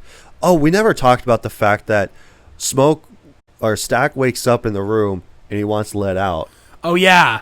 So like he's pounding the door like, come on, Smoke, let me out, because like Sammy puts his ear up to the door and then he Stacks busts through. Stack like pokes his knife through to get an eye hole out, and he's like begging, come on guys, let me out. It's not funny. Right. And he goes like, well, you lost all the blood. He goes like, yeah, but I'm fine now. I'm good. Yeah. But then you can see like a giant gash in his neck. Right. And like that's also another thing that I really liked was the makeup for this movie was like the like when they get bit, it's not just a bite mark or anything. It's not just a puncture. It's like literally them like a chunk having, has been written out. So it's like the whole thing with Stack and the whole thing with the one guy that gets bitten with cornbread, how like literally a piece of his face is missing now. Yeah. So because it's been torn open and everything like that. So that was really good.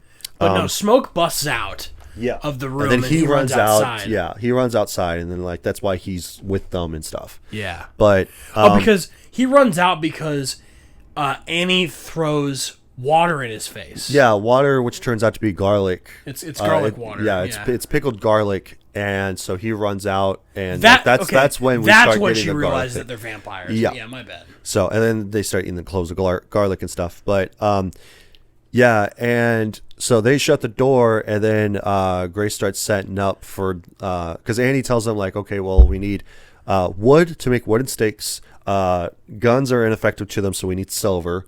Yeah. And I'm like, silver doesn't work on vampires; it works on werewolves. Silver works on vampires in certain lores. Yeah, in certain lores it does. So we're going to assume that every single piece of lore in this is correct. Right. Well, except for making the cross. They didn't say anything about the cross either. Holy water as well. Yeah, holy water. Yeah. But they have this montage of them gearing up and stuff. And then Grace that was after Smoke breaks out though. Yeah. But like now that like they close the door again because Grace knows that Bo's been turned because she figured out like, oh God, I gotta get out of here so I can go take care of Lisa. And it's like, if you leave, they will kill you. We just have to stay here. Yeah. They literally just have to stay there. It's a simple solution. Right. And like, because you're thinking to yourself like, okay, the vampires get inside. They just stay here. What could possibly happen? Right. As long as they're smart and nothing happens, they just wait till the vampires go away. Yeah. How is that interesting? But then they're trying to like Grace is freaking out. Yeah, because Grace starts freaking out about her daughter, and then so we get to a flash of the daughter being by herself in the shop, and so she starts setting up a Molotov cocktail, and she's about ready to yell for them to like be let in, but then like Annie and Smoke, they stop her, but then because he covers her mouth, and Grace bites his hand, and so she screams for them. Come on in, motherfuckers! Yeah.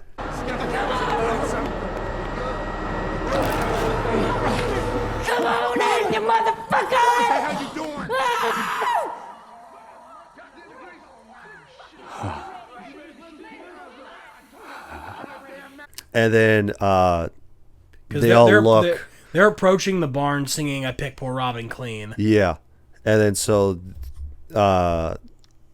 as soon as the door opens wide, and so she throws the Molotov at him, and so he throws it to the side, and now the barn's on fire. And then Grace tackles Bo. Yeah, Grace tackles Bo, stabs him in the heart, and then now she's just lit on fire this whole time, just screaming. Because I love that it shoots for all of them taking on vampires and stuff, and then it would cut to her being on fire, just screaming. Yeah. So.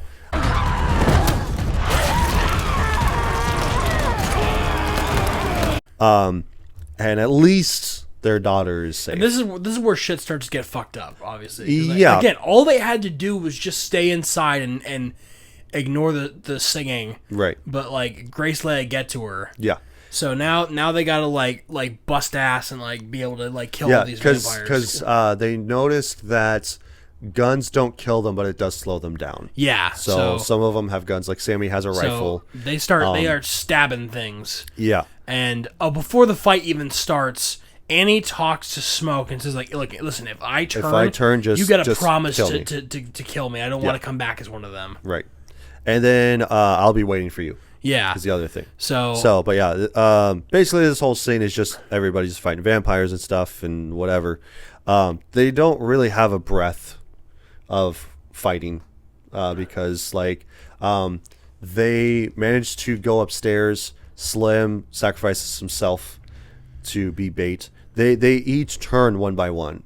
So like Pearline turns upstairs and stuff like that. But the other thing that happens is that Annie gets turned. Yes. And no, Annie gets bit. Annie gets bit, and then but Smoke kills her. And then Mary and Stack both are affected by this because they see that Smoke stabs her in the heart, and so they're like, no. They're sad. They're sad about it because they wanted her to still be quote unquote alive. Yeah. Well, they wanted her to be with them. Yeah, and so now she can't, and so Stack gets Mary, and then they run out the front, and so this is just basically for them to go through the back. Yeah, because when they go upstairs, they're trying to leave, and it doesn't lead to anywhere. It's just a drop off too. Yeah, Delta Slim distracts them by cutting open. His arm to like lure them to him. Yeah, and he goes like, "You want some? Like, come and get it." Pearline, Sammy, and Smoke run up the stairs. Yeah, but they get stopped by Remick and Stack because they open the door, and then he walks through because now they have the invitation, so they can just leave and come back whenever they want. Yeah. So because all he wants is Sammy. And this is the whole thing that he starts telling Sammy that, like, I want you because I want to be able to see my ancestors again. I want to be able to see my family and stuff. So he goes, like, your memories will be my memories, and you'll be able to sing and play for me whenever I want. Yeah. And stuff. So, and then we have the brother versus brother fight where it's both Smoke and Stack fighting each other. And it's kind of impressive that Smoke can keep up with Stack. Right. Even despite his new vampiric strength. Right. And he almost kills him. Yeah. We find out because he goes like, oh yeah, like I was supposed to protect him and stuff like that. And so especially where Smoke is on top of Stack and he goes like, yeah, like I tried to protect you. And he goes, you did. And so like they have that heart-to-heart talk and stuff like that. Well then Smoke has Sammy run out, so he runs off, and then as he's running, Remick gets to him, grabs him, and then throws him into like the little lake, and so he slashes his face, and that's where he gets the slash on the face from when we first see him, and then he hits him with the guitar because he's about ready to bite him, and then he grabs the guitar and before that happens, like Sammy starts praying actually, Sammy does a verse, and then Remick joins in. Well, it's the Lord's Prayer. Yeah. So it was really, man, it was kind of a missed opportunity for me in this scene because both of them are standing in the water. Yeah. And Sammy starts saying the Lord's Prayer. I thought they were going to do something with like holy water. Yeah. Like he was going to trick him into going to the water so that he could turn the lake into holy water and kill him that way. Yeah. But I guess it doesn't work because Sammy's not a preacher. Yeah. He's a preacher's son. So that's not quite the same thing because a preacher is how you turn water into holy water by blessing it. Yeah.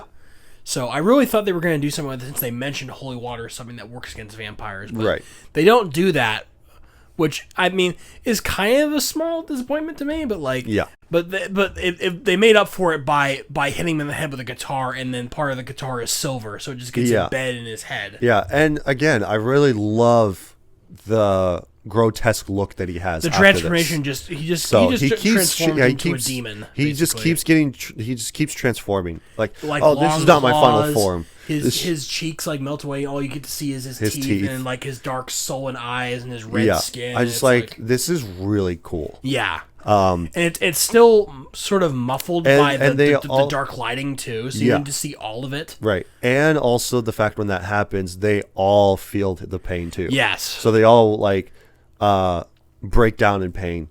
We are earth and beast and God. We are woman and man. We are connected. You and I. To everything.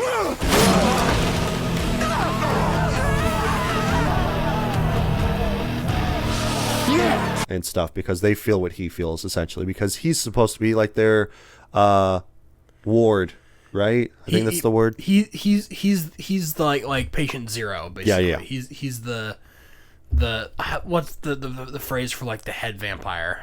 I don't remember. That's why I said ward, but I don't think ward is the right word. But Remick is about ready to go after Sammy and bite him, but then he gets stabbed in the back of the heart. We will make beautiful music together.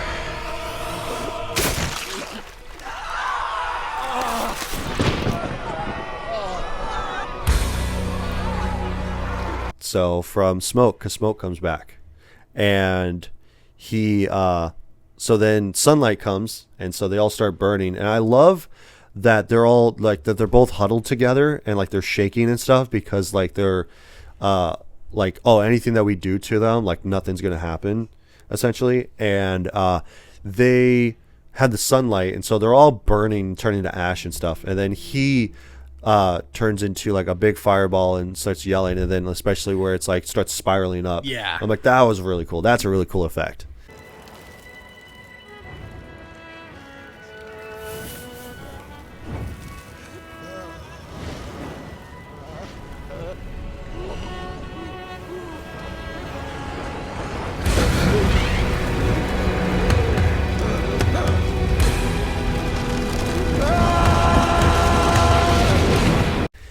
And then we get where Sammy drives off.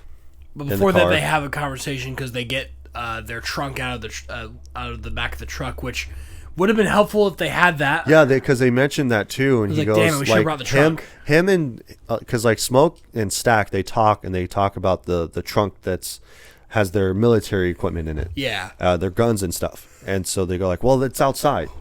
So like. And they're because like everything's starting to get out of control and stuff, and everything, and so they start talking about, well, what if the guy comes back with his buddies, and so they're like, well, our stuff's out in the truck, so we can't get to it right now. So Smoke is talking to Sammy like, listen, I need you to go home. I need you to bury that guitar. Yep. And he's like, I can't bury this. This is Charlie Patton's guitar. He goes like, who told you that? He goes Stack. like, Stack. He goes like, man, that was our daddy's guitar. Yeah. And so this is where we have the giant shootout with the KKK members. Yeah. Because they're all like, oh yeah, like this is going to be a great way to start my morning and blah, blah, blah. And they try to get inside and they can't. And then all of a sudden they all get shot up because he took up a sniping rifle. Position. Yeah. He has like his rifle them. That's in the bush. Yeah. Or in the brush, I should say. But this scene is so badass. It is. Because like he's just like, boom, and you see him like turn too. Like I'm like, oh man, that's really cool. Yeah. But he just picks them off one by one. They all take cover behind the cars, and he runs out of ammo because he gets up and he keeps shooting at them, and he runs out of ammo, so he throws it down, and then he takes out his Tommy gun out of the hole that he dug. Yeah, and I love his walk too because he's got that belt around him for like all of the ammo and stuff and grenades, and so he just has his Tommy gun and he just starts blasting them. And he just basically just mauls them all down.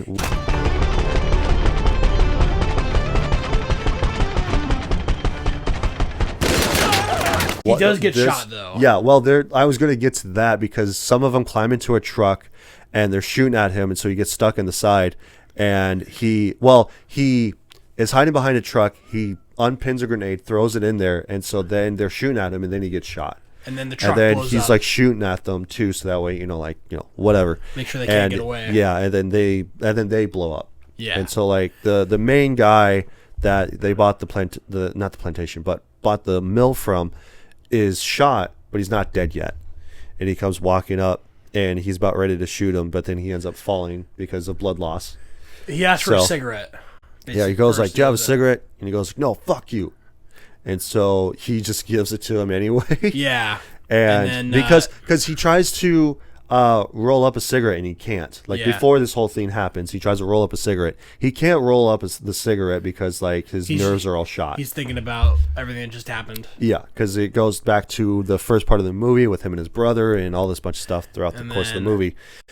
He falls down and then sits up, and then he sees Annie and his kid. Yeah. And she's like, "If you put that cigarette out, I'll let you hold her." Yeah. And then he goes to like reach out for the daughter, and the guy just goes like, "Oh yeah, like you're gonna die," and blah blah blah and whatever, and he just like lights him up, and I'm like, "Oh, it's so good." So, and then that's where we leave Smoke, because now Smoke is dead, and Sammy drives back to the beginning part of the movie. He drives back to his community, goes to the church, and his dad is pleading for him to drop the guitar and leave that life behind and be a preacher. I want to talk about the guitar here for a little second, because it's not enough for it to just be like, oh, it was their dad's guitar, Smoke and Stack's guitar, but it makes sense, so much more sense now why Sammy's dad was trying to stop him from doing all of that sort of stuff, because he must have known all the stuff that his brother got up to when he was raising the twins. Right. And so for him to see that guitar around must have really been something for him. But like, we don't know that until the very end of the film. So now it's a whole full circle, but we look at that scene totally differently now. Not just because, oh, he looks like that, not because he did anything bad, like he murdered someone, like, 'cause that's what it looks like. No, he did that. Not only he survived an attack, but he comes back with a broken guitar that he knows used to belong to the daddy of the guy who abused his sons. Yeah. Basically, and then they had to kill him for it. Yeah. So it's no wonder why Sammy's dad starts freaking out when he starts walking the church. Yeah. And then it cuts to the credits. Because then while the credits are playing, we have Sammy, who is now old. It is 1992. Yeah, in Chicago. Yeah, so he's playing in the club. Later. Yeah, so he's playing in the club. And older Sammy is actually played by Buddy Guy. Yeah, who is a real music artist. Yeah, he's a real blues musician, and he gets done playing. He's at the bar, and bouncer comes up and he goes like, "Hey, I got a couple guys out here. They want to meet you. Like, gave me a couple $100." I was like, "Yeah, that's fine." And I'm like, "Don't do that." and so then the guy says, "Come on in." Yeah, and then it turns out that it's Stack and Mary. And they're wearing 90s clothing. Yeah. And at one point you just see that like Stack has a ring that just says Stack on it. Yeah. I think he might have had another one, but I think it's just Stack. They're dripped out. Oh yeah, 100%. Yeah, because he's more of like the African tradition style clothing, and so she's just like in jean, like short shorts and a jean jacket and a white tank top and stuff. So very, very 90s. They came here because they would just want to talk to him about wanting to get turned. So Smoke reveals that Stack. Stack reveals that Smoke allowed him to live. If he didn't want to kill his brother. Yeah. If he lets Sammy like live his life. Leave him alone, essentially. Just leave him in peace. Yeah. And they show up just because they wanted to see him again. Right. And so they pay for his drink and they ask him, "Hey, can you play us some music again?" Because Stack tells him, which I really loved this too, is that like, he was like, "Yeah, I got all your records, I got everything that you made, but I don't care. I don't care about this because it doesn't sound good." He goes like, I want the real stuff. So he plays them the song that he originally played when they were driving down to the train yard, and so they go to leave because Stack wants to give him the option to turn. He goes like, you can live forever, no more pain, He was like, nah, seen enough of this already. I think I'm willing to let it go. So, and then that's it for Sinners. But did you see the end credit scene? I thought that was the end credit scene. No, that was the mid credit scene. There is an end credit scene. It's nothing. It's just Sammy in the church singing. That's all that it is. Okay. He sings a song. I think it's like, this little light of mine, I'm going to let it shine, I think. Okay. So then that's when it ends. So, but yeah, that is the end of Sinners. Another almost 2-hour long episode. But that's kind of what happens with the newer movies, it seems. But now let's get into our rating system here. So now is when we talk about if this is a rent, buy, or skip. Rent is just like, it's an all right movie. Buy is like, it's the best of the best of the best, sir, with honors. It's a fuck yeah type of movie. Or is it a skip, where it is the hugest piece of dog shit that I've ever seen? I'll go first, because I haven't really gone first in quite some time. So I will say that it is a buy. Fuck yeah! Best of the best, sir. With honors. I actually double dipped. I forgot to put out my 4K movie out, but that's all right. I would have gotten the Steelbook, but it was just kind of bland, so I didn't really care that much to buy it. So I bought it on 4K, just regular edition. But yeah, I would say that it's a buy because it is a really good movie. It is, like I've already mentioned at the top of the show, it's very reminiscent of From Dusk Till Dawn, which is one of my favorite Quentin Tarantino joints. I love Ryan Coogler. Ryan Coogler is a great writer and director. He did the Creed movies, except for the third one. He did the 2 Black Panther movies. He did this. So really good filmmaker and stuff.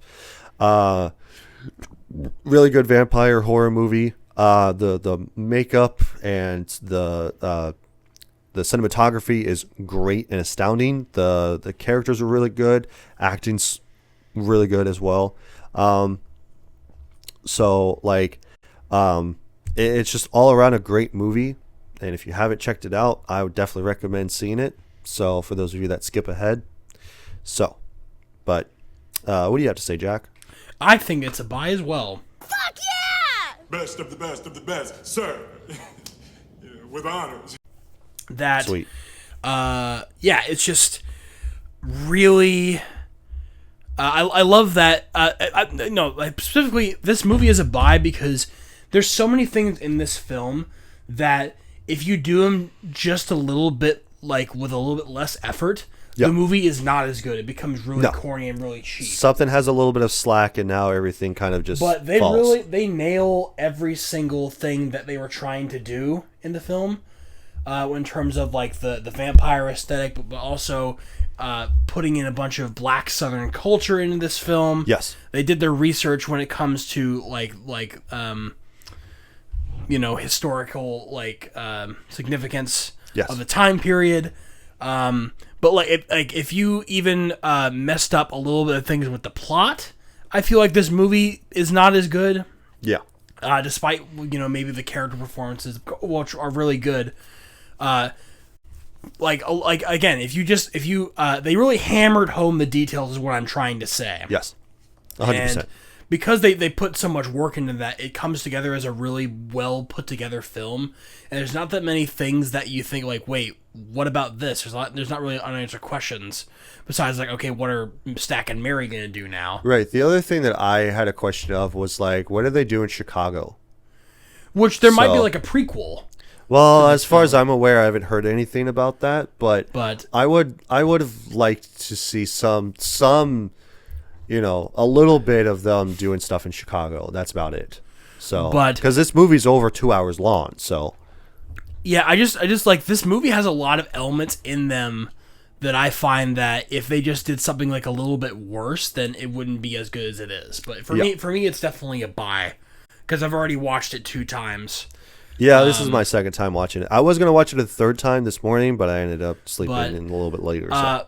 Michael B. Jordan is a tremendous actor. He is. He's really gotten better as time goes on, and he's taken on these more sophisticated roles. And for him to be able to put himself into two different sort of characters and be able to put those two performances together at the same time is not only just a good on his part, but for the directing and the editing part to make it look that like they're two different characters. Yeah. It's not like I'm watching Michael B. Jordan twice. Yeah. He's one of those actors where you recognize him, but he gets into his characters so much where it's 100%. Not. I'm not watching Michael B. Jordan I'm not watching Dwayne The Rock Johnson. I'm watching the character he's playing. Yeah, he does that so well in this film, and it was just really great. Very sad story, all things considered. Not really the best horror film, I would say. It's really not, but it's not too scary unless you find being like unless you're scared of the dark and scared of like blood and stuff like that, which it really isn't even that gory. Yeah, I will say it could have been a lot worse. Yeah, but I just thought it was really well put together. Yeah, for something that was made in like 2025, because most some modern horror films that are like that it's usually just sort of like fall flat. Yeah, so they did a really good job with this one, and for something that like just sort of came out of nowhere, its own standalone film. Right. It's just really great. Yeah. All right. Anything else on Sinners? Nope. Cool. All right, so now we're going to get to suggestive people. So this is where we take a 1, 10, sometimes both star review on IMDb, see what other people have to say about the movie. So for this instance, because we both said it's a buy, so we give it a fuck yeah review. Let's talk about some people that have wrong opinions on a 1-star review. So this person says, it is a waste of time. Sinners is a total disaster. Ryan Coogler's vampire movie with Michael B. Jordan as twins in 1932 Mississippi had big promise but flops hard. It's painfully slow with zero scares. Vampires are laughable, not creepy. The plot's a chaotic mess, trying to mix horror, history, and music but failing at all. Cool themes, but racism and blues get buried in dumb dialogue and plot holes. Jordan's awesome and the visuals and soundtrack rock, but the story is garbage and the action's sloppy. Or a sloppy, predictable mess. Total letdown that wastes a great cast and vibe. Skip this awful flick or kiss your money goodbye. In that case, if you're saying that some things are actually good, like Jordan's awesome performance and the visuals and the soundtrack are great, then you should give it more than a 1-star review. That sounds like a review of like a 6 or a 7-star review.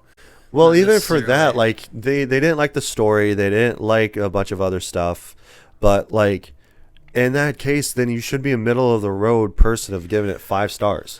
I can definitely see, or giving it 3 or 4.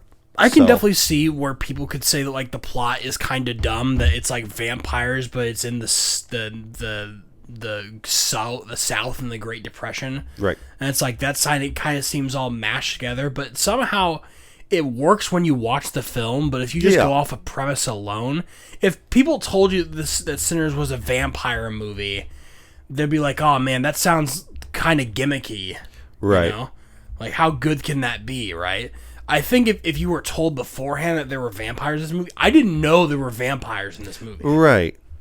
I thought it was just like demons and stuff like that. I didn't know it was going to be specifically vampires. So if someone spoiled the plot for you beforehand, then yeah, I can kind of get it that like you may not like the plot, but like for you just say like throw the whole plot out. The only good thing about Michael B. Jordan, yeah, then you can still say that it's not a 1-star. You can still say you like some parts about it instead of just giving it a 1-star review and calling it a day on IMDb. Yeah. So. I just don't really understand when people just go like, oh yeah, I really liked this stuff, but all the rest of it is just dumb. It's like, then you can't give it a 1-star review. Yeah. For that reason. Like, you still like certain things about this movie, so why are you giving it a 1-star review? But anyhow, we talked long enough. Another 2-hour long episode this week. Yeah. So, but I don't know if next week's episode will be just as long. I'm going to try not to make it as long. But with that being said, next week is going to be our 1-year anniversary for the podcast. So stay tuned for that. Come back next week. I'm gonna try to get as many people as I can to be a part of this because I want this to be a really good thing. I really want people to show up. I really want people to enjoy the movie that we've got for next week. So stay tuned for that. And I'm super excited. I'm super happy that we finally made it to 1 year. Didn't honestly think that I would be able to do this. So shout out to you guys. With that being said, be sure to subscribe, like, comment on the video, and share this around with anybody that is interested in movie reviews or a couple guys talking about movies and stuff. And with that being said, we'll see you guys next week for another spooky movie for the spooky month. So, bye.